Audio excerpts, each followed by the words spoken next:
Welcome to I Am the Cute One, the most chaotic school dance in the podcast universe. Listen, you got through the week like we got through 9/11. And a recession. And the Special K diet. And the time that James Franco hosted the Oscars. And Ben Platt's wig and Dear Evan Hansen. TGIF. Hello, I am Donnie and I am the cute one. And I'm Chelsea and I am the cute one. TGIF cuties. TGIF cuties and TGIF Donnie. Oh, thank God you're back. Why? We talked about this a little bit on the Patreon. I did hold it down for you last week in your absence, but I know that you had expressed concern that I was going to take this show on the road because we got so much positive feedback. I feel like we got so much positive feedback about the solo episode I just did in the same way that people who post a bikini pic and get comments underneath like, you're so brave, what an inspiration, like that type of energy. Because for any cuties that do get the uncut, unedited version, things were tenuous behind the scenes, Donnie. I really did miss you. Oh, well, it's good to be missed. I thought you did a great job. Not brave, just a great job. Now, I did see the, filtered, edited bikini pic. Uh-huh. Yeah, there was Facetune on the YouTube version of the show for sure. Okay. Yeah. All right.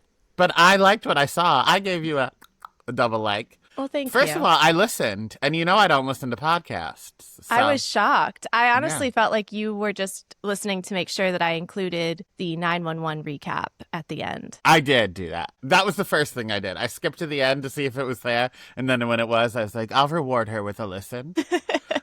You're like, fine, I will like and subscribe. Thank you. So I talked about it a little bit in the preview for the Ryan Sickle Steel episode, The Holiday, that we re-released at the beginning in the intro. But I do want to give a health update.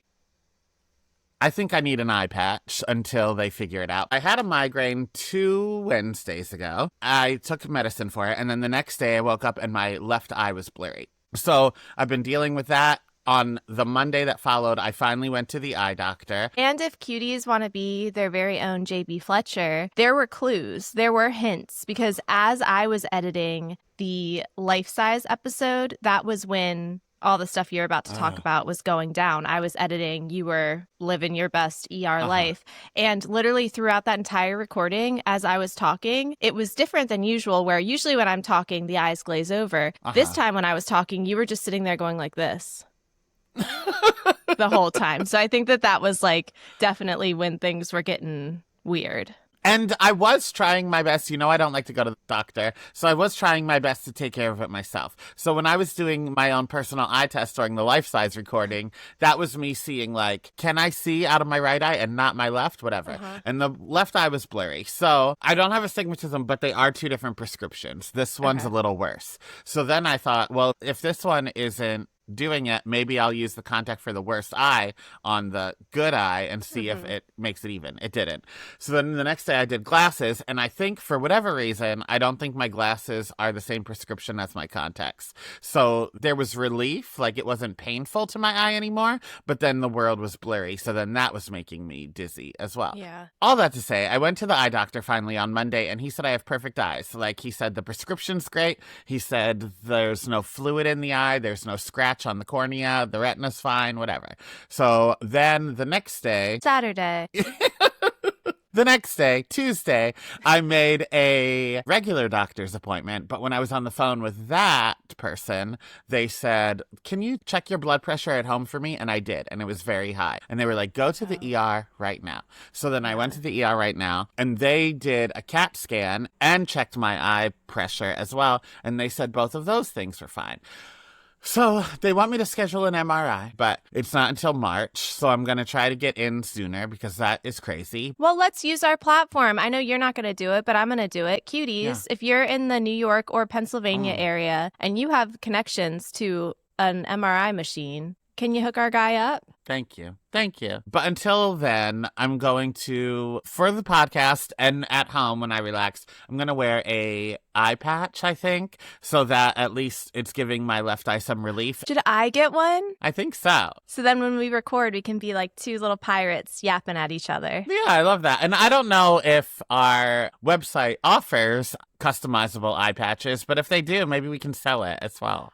We can be like when Donald Trump got shot in the ear and then everybody started wearing those bandages. All the cuties, we can identify them because suddenly there's going to be a movement of pirates just out in the world. What a look. I'm proud of you for going to the doctor, number one, because, you know, game recognized game, and I also hate the doctor. But I'm also proud of you for committing to the idea of an eye patch, because that was one of my early suggestions. And you said, I would rather die. And I said, well, let's not put that out in the universe. Which, cancel clear, the full moon is in Gemini and words are spells. So just to be clear, universe, that was a joke. And this is as well, but it is something I have been saying since birth. I've always said if anyone ever throws acid in my face, that I want my family to pull the plug. And they're like, what if there's no plug? Cancel clear, though, because right now my TikTok For You page is all people getting skin grafts because of acid being thrown in the face. Okay, we're flying too close to the sun right Okay, now. but I have said pull the plug, and they said there will be no plug to pull, Donnie. Like, one has nothing to do with the other. And I was like, well, plug it up and then pull it, because no, cancel clear. You'll also be proud of me. And this is when I knew that, like, maybe I'm maturing, or maybe, like, I'm just very scared for my health. But I had plans to see Wicked 6 times within 1 week. I was supposed to see it twice on Monday and then again on Tuesday. When Monday rolled around, I canceled both Monday viewings and the Tuesday viewing. Wow. So I've only seen it 4 times, but like that first Monday viewing, when I had to decide between the movie or the eye doctor, it was very tough. That is maturity. Thank you. And it was because I'm such a good friend. Because people were like, Donnie, you've seen it 3 times already. You can go to the eye doctor instead of the movie. And I was like, yeah, but my friend that I was supposed to see it the 4th time with, she already agreed to be the 4th person I'm seeing it with. But now I feel bad if, like, I cancel on her. Because I've seen it 3 times. She hasn't. She was waiting to see it with me. Yeah, it's kind of like I was having that internal battle with myself of, am I going to see it? Because we're going to watch it with Sapphire when you're in town, but hopefully it will be out on video. So I was like, do I want to see it in theaters, or do I want that just to be my first viewing experience? And I do think I'm going to see it in theaters first without you, because, and we can talk about your opinions on it. I've seen mixed reviews. We've already been nervous about me going into it with the ballads and the slowness. I think I will like it. I don't know if I will love it the way that I loved the first movie. And so if that were to happen, I want to already know that, so then we can just pour all of our excitement into Sapphire watching it. You know what I mean? Well, here's the thing. As I was watching it, I was like, this doesn't really seem like kids will enjoy this. That's number 1. Number 2, don't feel like this is me watching over my shoulder looking at you. I was very much that way with the first, but this one, and again, I'm someone who's seen it 4 times in theaters. Like, I clearly like it, but there is just an overall feeling for me of like,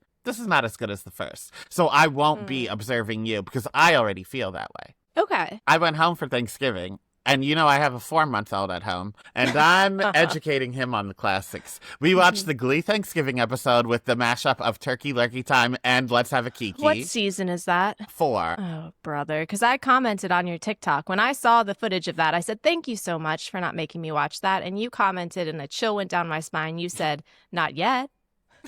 Well, Sarah Jessica Parker's in it. Yeah, there are only so many things in this world that Sarah Jessica Parker can fix. Okay. And what I saw on that screen.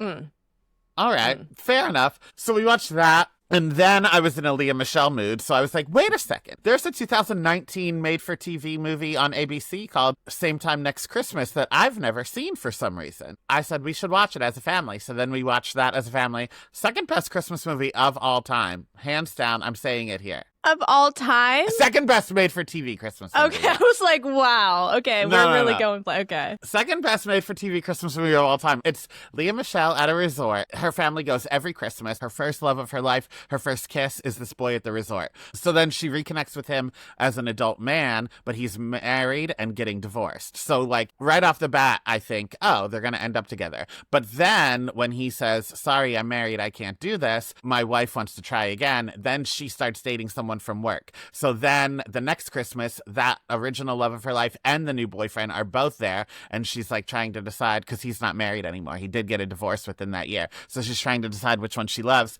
And like most movies like this, you can tell which one is she's going to end up with. They truly went back and forth, and I didn't know who she'd end up with. I felt like I was watching The Sixth Sense. I also made my nephew watch an episode of Eureka's Castle, Hey Dude, and Mystery of Thorn Mansion, the Mary-Kate and Ashley video, as you're familiar with. And we had a Wicked photo shoot. You did. I got a lot of those behind the scenes, the BTS, as the kids say, behind the scenes looks. Yeah. It was great. Well, I had a lovely Thanksgiving. No drama. We hosted. We had 10 people. It was a lovely time, very low key. You know, I've been making my little Christmas links everywhere, so everything was festive and decorated. And then this past weekend after Thanksgiving, I put up the rest of the Christmas decorations. So I put up like the lights in my window, the tree, all the links, but that was just the extent of it to keep it, you know, classy for Thanksgiving. We had our bedazzled pumpkins places. And then this past weekend, we put up the nutcrackers, the other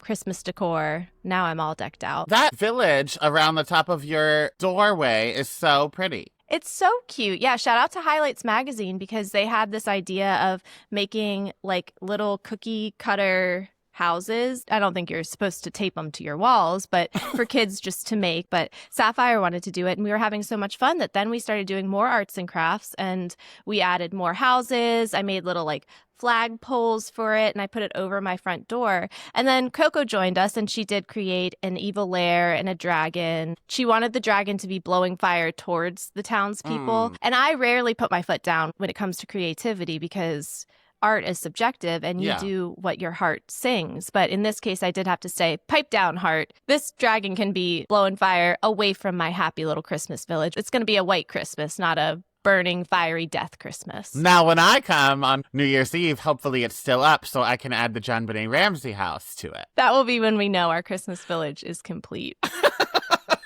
Now, speaking of the holidays, I do want to send out the thoughts and the prayers to all of the families out there that participate in the Santa surveillance squad, the Elf on the Shelf. To that, I say ACAB, even Elf on the Shelf. But I am sending thoughts and prayers because I have opted out of it, but I do know that the children love it, and I hope that each and every one of you remember to move that little elf and do all the little chaos. I think I would love Elf on the Shelf if I was a parent. I would have real fun with that. See, my problem is the structure of it because I am whimsical. Let's not forget, I just talked about taping up a Christmas village in my living room. But I think it is the timeline of like, you have to do it every night. You have to remember to move it. I guess I should have given the disclaimer, if you got kids in the car, turn it off. But once again, I'm imploring you, look inward if you're listening to this show with kids in your car. We are not role models. No, we're not. That's the least thing they're going to learn today. I think a little prank on a kid is funny, maybe like a whoopee cushion, whatever, but I don't like pranks, number one. And I do think pranks can have long-term effects on a kid. Like, remember that boy that lived next door to me and wore that scary mask next to my garbage can? You do bring it up quite a bit. It's formative for me. And I do think that's why I'm afraid of like home invasion or like that kind of stuff, because I was just taking out my trash and then here was a grown man in a future scary felon, mess. from what I've heard. Yeah. So I do think like kids will remember this and it will cause them trauma. With that said, I saw a TikTok of this woman, because kids are not supposed to touch the elf. That's the thing. Like if you touch the elf, it loses its magic. So the little girl touched the elf. So the next day the mom the mom took chicken wing bones and made a skeleton of it and just put the hat on top. And when the little girl went down to check, the mom was like, oh, you must have touched her the day before. That's haunting. I know. I loved it, but it is. That poor girl is going to start being like Rogue from X-Men and just be wearing gloves everywhere because she's sucking the life out of people. Speaking of sucking the life out of people, aren't you reading new books? Before we get into recommendations, I would really quickly like to pull a you. And I would like to announce something that I am consuming that I don't know if I can in good faith recommend. So I did just finish my A Discovery of Witches series. Loved it. The last book, The Blackbird Oracle, I guess mixed reviews. People weren't happy about it. I wasn't happy with some of the character storylines, but I loved it. I thoroughly enjoyed myself. So I've spent the past 4 months reading all 5 of those books. And now I've moved on. And my friend book club, we are reading Quicksilver, which... You know, it's good to be back. I got away from the purity of the genre of fairy porn, and we are just fully back to fairy porn. I don't know if I can recommend it. I will keep everybody posted. For those who have been following along or who read the same books that I read, you know my gripes with the female main characters of most of these books. And this main character might be the worst we've seen. So I will keep you posted. I do always have something playing in the background as I'm parenting because it helps me stay regulated, that I'm either listening to music or listening to a podcast or a book, especially in the morning before I've fully woken up and my medicine kicks in. I've noticed it helps me keep a calmer head as I'm telling these assholes for the 20th time to put on their goddamn shoes. But today, as I was getting them ready, this popped up on my book on tape, and I decided, this might be not a multitasking parent type of book. So again, if you have kids in the car, turn it off. Careful. He panted. I swore I'd be still while you kissed me. At no point did I promise to exercise restraint if you climbed up into my lap and started grinding yourself against my cock. The girls were in the room? I know, I had my headphones on. But you can imagine how disorienting it is, making peanut butter toast in the morning as a man whispers about grinding on his cock in my ear. So I will keep everybody posted with whether or not I recommend it. I'm hoping it will be a so bad it's good situation, because I can confidently tell you by chapter 12, it is not a so good it's good situation. Oh, no. Okay.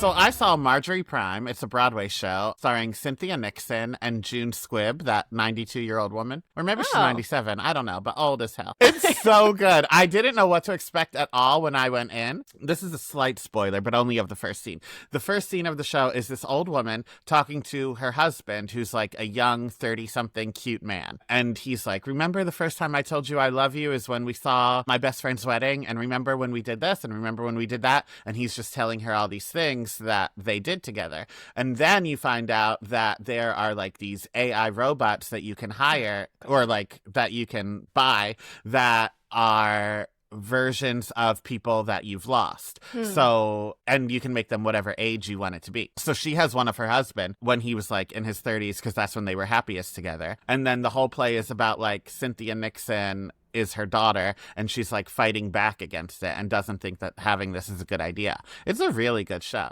I already felt anxiety as you were telling me that. Yeah. But timely. Yeah, I loved it. I also saw the new Elizabeth Olsen movie, Eternity. I've been waiting for this. I wait for an Elizabeth Olsen feature. As soon as they announce that she's cast, I mark it on my calendar. We'll be seeing it opening week. Cuties might be familiar with this movie because a couple weeks ago, for quite literally no reason, we talked about this movie in detail before it had even come out, because I believe I described it as an actress I know I like, but I can't remember who, is time walking between dimensions. And you said that's not it at all. You dumb bitch. It's not it. But the movie is so good. Normally I say a movie's good and it's ma, How dare you? One of my top movies of 2025. Stay tuned for the Cuties Choice Awards. Can't wait. This movie, truly a 5 out of 5. No notes. A perfect film. I will be watching it repeatedly when it's available to watch at home. It is laugh out loud funny throughout, but then it's also very touching, and I cried a lot as well. That's definitely one on my list to watch. Yeah. Because I also love Elizabeth Olsen, and let's not forget, saw her in a bathroom once. You did. I remember that. My recommendations, I have 2. So as I said earlier, me and Sapphire have been doing lots of arts and crafts. It's been so much fun. She's finally at the age, because Coco has always been into art, but she's going to do what she's going to do. So after Sapphire and I were done making our Christmas links, I recommend everybody, if you are going to be hosting for any occasion, but especially for the holiday season, number one, having assigned seats. If it's not just your nuclear family, and maybe even if it is your nuclear family, having assigned table seats. So then you can plan out ahead of time who shouldn't be sitting next to who should be across from who is a lush that shouldn't be sitting next to the other lush so people aren't getting wasted, those types of things. And with that, what we did is we made place settings with everybody's names on it, but we made them like little vision boards. So we went through all of these magazines, and then it was so much fun. And it was like a great activity for Thanksgiving when you're thinking about like why you're thankful for people, because we cut out things that reminded us of each person. And then we made it into like just a small little collage, like half of a piece of computer paper. We got so many compliments. People took them home. Everybody, I feel like, felt very appreciated and seen. And so it's a really cute little craft if anybody is looking for a cheap way to, you know, separate the troublemakers at dinner. I love that. Maybe for Big Brother 40, I'll make people do that for themselves. But instead of like how you did it, like, oh, what would pop up? Like each person has to do it about what they think of me. And Cuties, we are back. It is December. Donnie, if you didn't remember, because he still found the loophole, he had made it so that he couldn't talk about Big Brother 40 last month, but we're back. I went to get coffee today, and this was on the wall, and I want to buy them for Big Brother 40. Oh, that's so cute. But make the smiley face just pictures of you. Yeah, I like that. The last recommendation I have is... It is Hallmark season. 'Tis the season. You haven't lived until you turn on Hallmark as a joke and end up with the Christmas spirit in your heart. And we watched Mistletoe Mix-Up. It is from several years ago. It features the Lawrence brothers. All three of them are in it. But the main premise of it is that one woman is accidentally dating the two oldest Lawrence brothers, and she shows up to a mountain weekend, and both of them open the door, and chaos ensues. Love that. It is so unhinged. It is so funny. Me and Dr. Bald had a ball of a time. So if you are a Hallmark Christmas movie girly, I recommend it. Speaking of brothers and Christmas movies, the Jonas Brothers Christmas movie is so funny. Is it? Yeah, it's actually good. Okay. Well, I'm going to watch it because that commercial came on when I went to watch Life Size, and that's when I texted you and said, I always forget the Jonas Brothers are so hot. Yeah, I love that. So one more reminder, we are over on YouTube, so go over there, like, comment, subscribe. Commenting, I have learned, is like a +5 on the algorithm. So if you're trying to get the most bang for your buck for supporting us, go ahead and leave a comment here. Leave a comment so Donnie doesn't feel left out and feel like you only comment when it's a one-woman show and I'm here. And then go over to Patreon, patreon.com/IamTheCuteOne. We are starting our Gossip Girl coverage this month. We just dropped an Ask Us Anything. And then next week is the sobriety episode that we've been talking about for how many days now, Donnie? 247. So for 247 days, we've been teasing this episode, and it's finally going to drop next Wednesday. So patreon.com/IamTheCuteOne. And last plug, etsy.com/shop/IamTheCuteOne podcast. We just put up new ornaments. We have Leah Michelle's book club ornaments. We have I Know What Dave Matthews Band Did in Chicago ornaments. We have the classic I jerked off to your wedding video ornaments and candles. And we have Mary-Kate and Ashley wrapping paper and ornaments. God knows how long they're going to let us keep those up. So get it while it's hot, cuties. So this week, Megan Thee Stallion won her defamation lawsuit. Daddy Luigi was back in court for his hearing, which I just want to say really quick. I posted that video of all the women coming to support him, and so many were covering their face. If you're not going to stand 10 toes down for your man, then get out. I'd be there with a thong on and nothing else. I did see that part of this trial was that it's coming out. He wasn't given his Miranda rights until questioning had already happened. And then they also didn't have a search warrant for his bag. And Jerry Bannon on Threads made me laugh out loud because they said deniability based on technicalities. So pretty much like an insurance claim. We've come full circle. Innocent. Todd Tucker demanded primary custody in his divorce with Candy. The Grinch brought dill pickle flavored fries to McDonald's. Portia Williams showed off her new girlfriend. Sabrina Carpenter spoke out against the White House. And Oxford University named rage bait as its word of the year. What's your word of the year? Do you have one? I don't know if Or I had a word. phrase. Candy cane up the ass was last year. That was so last year. And I think Yeehaw Baby was last year, too. Yeah, it was. Did I have vocal stems this year? I must Mine have. is Big Brother 40 for sure. Oh, 100%. I feel like mine is Big Brother 40 by default. That's like Spotify rap, which gets ruined every year. It's like whatever my girls are listening to. It's happening that just here, dropped too. today, actually. Well, it's probably going to be K-pop Demon Hunters, just like my word of the year is Big Brother 40, just by proximity. It's like when one person Googles something when you're on the same Wi-Fi network and all of a sudden you're getting ads for it. Mm-hmm. My top artist is Carly Rae Jepsen.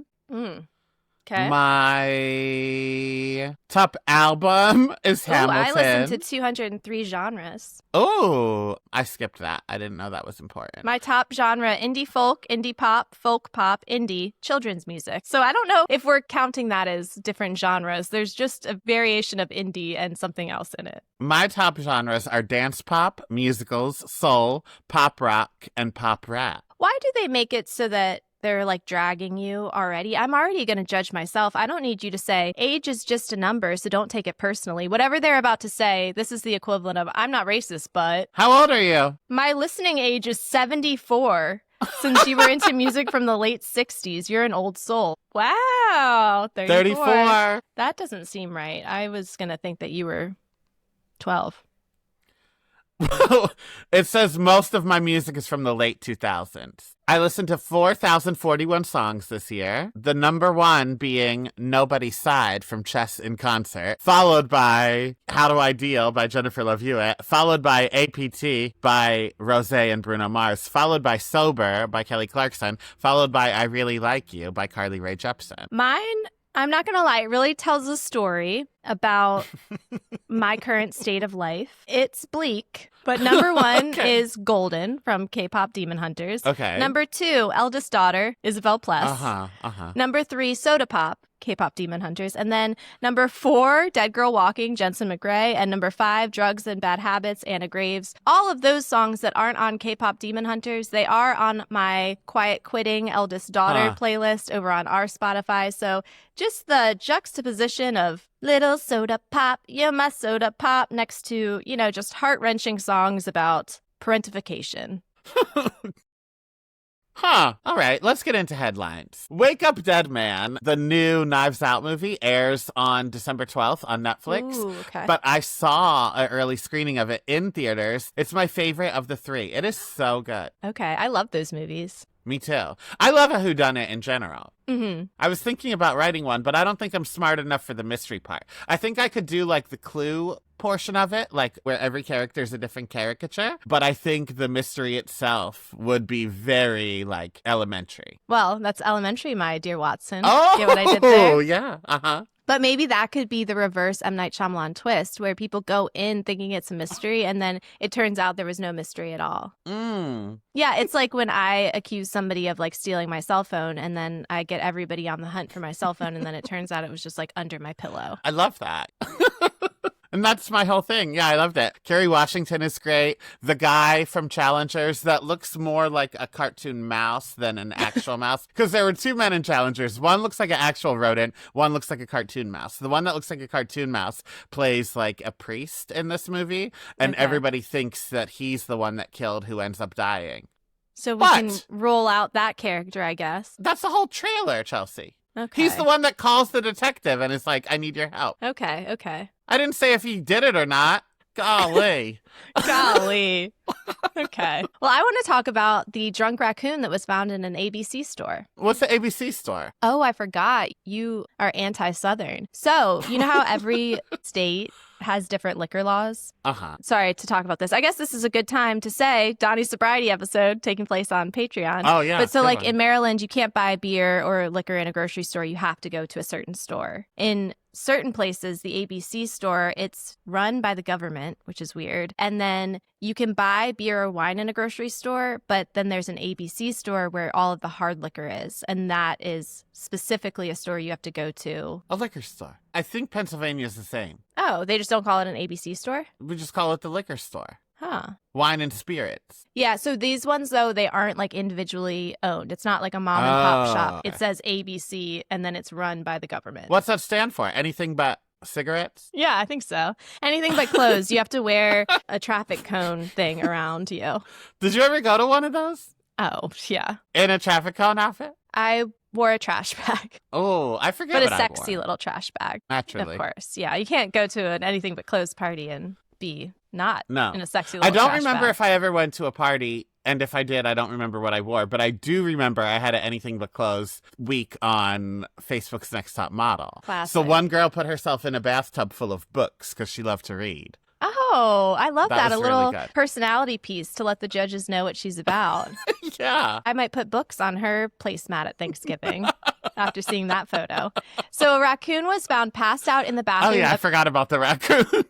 A raccoon was found passed out in the bathroom of a Virginia ABC store after breaking in and ransacking the shelves. The raccoon was found sleeping by the toilet, which I love. Oh. So polite. Just completed the human experience of ending up sleeping on the bathroom floor. And after animal control was called, the raccoon was able to be released in the wild after sleeping it off, only doing $250 worth of damage and breaking 14 bottles of spirits. Whoa. That also could have been footage from Halloween in 2015 of me running around Richmond dressed as a raccoon. Have I ever told you when I went full method acting? No. My friend and I wore like these really cozy gray onesies, and we had our raccoon masks and our raccoon tail. It was one of the worst hangovers I've ever had in my life because we had gone out the night before. But then I started acting like a raccoon because, you know, raccoons are so sneaky and silly. And so I just was like running around like this all night. I would take people's beers and like run away with them and then drink them. It was a I'm proud pre-COVID of world. you. Is that it? That was it. Those were our headlines. Listen, I don't know why we don't get Kiki and Michael's time slot on NBC or whatever the fuck channel they were on. Maybe because I don't even know that, but Uh-huh. we really got it going on. We're bringing you the hottest hits. We are. Speaking of the hottest hits, my cutie of the week is the Glee cast because they really showed what it takes to be good game show contestants Okay. on Celebrity Weakest Link compared to the Ex-Wives episode was this week, Chelsea.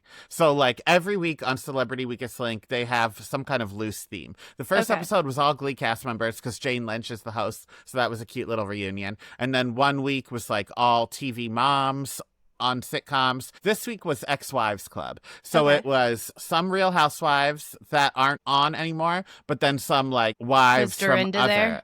Uh-huh.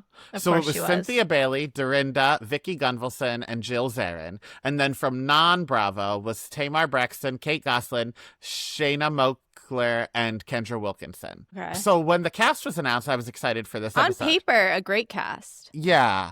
A great cast for the Traitors, a great cast Mm. for Celebrity Big Brother, not a great cast for a trivia competition. For using the old noggin. Yeah. And I think they were embarrassed that they are dumb. So instead of like trying to answer and just being wrong, they did things like I'm about to talk about. My dad, I haven't seen him this mad about pop culture since the Sister Act reveal when the redhead nun couldn't sing. Uh-huh. Because he was livid. First of all, the Bravo girls had an alliance. So, like, I don't know if you or the Cuties are familiar with the Weakest Link. No, but I was going to you- say I didn't know that there was alliances on the Weakest Link. So there's not, but it works like this. So there's 8 people playing, and then you go one by one answering a question, and we'll say you start at like $1,000, then $2,000, $3,000. So like if I answered the first one right, then you have the possibility to get $2,000. If you answer that right, Tom Hamlet has the possibility to get $3,000. If he answers it right, Kendrick has the possibility for $4,000. But then when you get it wrong, you lose all those chances and go back to 1,000. Okay. But then, if you say bank before your question, you save that money. So really, when it's dumb contestants, you should be banking every time. Every you get money. time. So then, after one round, you get to vote of who you think is the weakest link, who's bringing down your curve,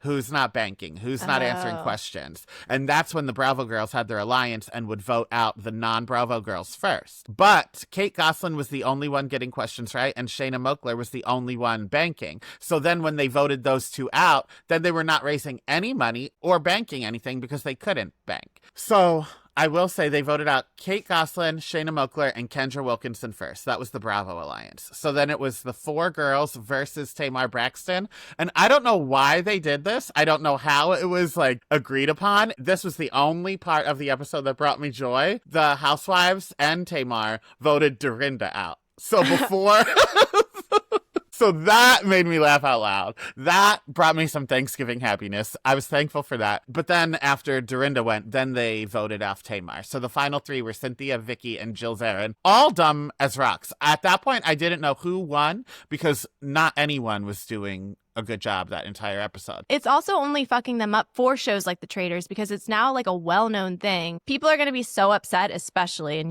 we've talked about it, the Bravo watchers of game shows anyway, but people are going to be so upset because Bravo people are going to be targeted immediately now because they know going in, it's just going to be a big alliance and not even for any reason. Yeah, I agree. But that is already annoying on its own. But then because they wouldn't just try to answer these game show questions, they would like go out of their way to be wrong in their way. And if it was like advertising something, like if Bethany Frankel was on and they were like, what's the capital of Brazil? And she was like, skinny girl. Then I at least know what you're doing. But Cynthia, three times she answered and said, Lake Bailey. That's the lake in her backyard. It's not a resort. You're not making money off this. If she would have said Bailey Wine Cellar, again, at least that's your brand. Or make that joke once. But I can't stand this in general. And, look in the mirror, hold up the mirror, look at yourself. Somebody who just beats a joke to death. Yeah. And not the way I do it, candy cane up the ass, but somebody who like, they said it once and it made you like, huh? Like it wasn't a funny joke. It just, the first time got a huh out of you. I'm not going to fake that laugh again. So you better not do it. No. And it was frustrating because they really tried to make it where the housewives could answer questions. This was an actual question. It starts with the letter S, and it is something if you ruin a movie for somebody. And they were like, Bravo. No, we said it starts with the letter S. If you're gonna, like, make it housewives adjacent, then be like, least... Sonia Morgan, because she never shuts up. Like, then make it funny. Uh-huh. It was awful, Chelsea. So your cutie of the week is the Glee cast because they did it right. I did see a post this week that said, I get down on my knees every day and thank God that Glee ended before they came out with WAP. I saw that and I was going to respond. I think I did, but I'm going to respond publicly now. Santana and Brittany would have killed it. They would have, but they wouldn't have gotten the chance, Donnie, because you know who would be on there banging that floor. That would be one Mr. Shoe. You think that Mr. Shoe would give up the opportunity to be like, that wet-ass pussy? No, that would be Mr. Shoe on the ground during a pep rally for no fucking reason. It would be like a story of like anal leakage on Glee. He's like, I've got a wet-ass pussy too. That's not his voice at all, but just spiritually. Anyway, my cutie of the week is the moon. It's that time again, Donnie. The magical time. So by the time cuties are listening to this, the full moon in Gemini will have already happened. But again, there will be residual effects. So this is the cold moon. It's the last full moon of the year. So this is a good time to rewrite parts of your story. So speaking your truth, journaling, and then also reflecting on like keeping the things that you want and what are the things that you want to be leaving behind in the new year. And words are spells. So it's really important not to say anything unless you really, really want it to come true. So next year, this podcast is going to blow up. We're going to make tons of money. We're going to go on tour. And your eye stuff's going to be resolved. Thank you. Second that. Ask, believe, receive. And I'm going to live in your basement. Okay. Well, enjoy the half-painted walls, bitch. No, I'm going to finish it. And I'm also going to finish this episode. If you liked it, send it to someone who might enjoy it. We would love more of you. And we will talk to you later. Love you like a sister. Bye. Thank you for listening to I Am the Cute One. If you want more, head to patreon.com/IamTheCuteOne for uncut, unedited, and unhinged video and audio footage of current episodes, as well as even more bonus content. And if you like what you heard, please be sure to leave a 5-star rating and subscribe to our show. And to help us grow this community of chaotic cuties, share an episode with a friend you think would pass the vibe check. And to see the madness, check out our YouTube channel, where video footage from all current episodes are posted weekly. You can follow me at Real Donnywood on Instagram and all other social media platforms. And if you want more of my personal brand of chaos, check me out at Oh No Chels. Talk to you later. Love you like a sister.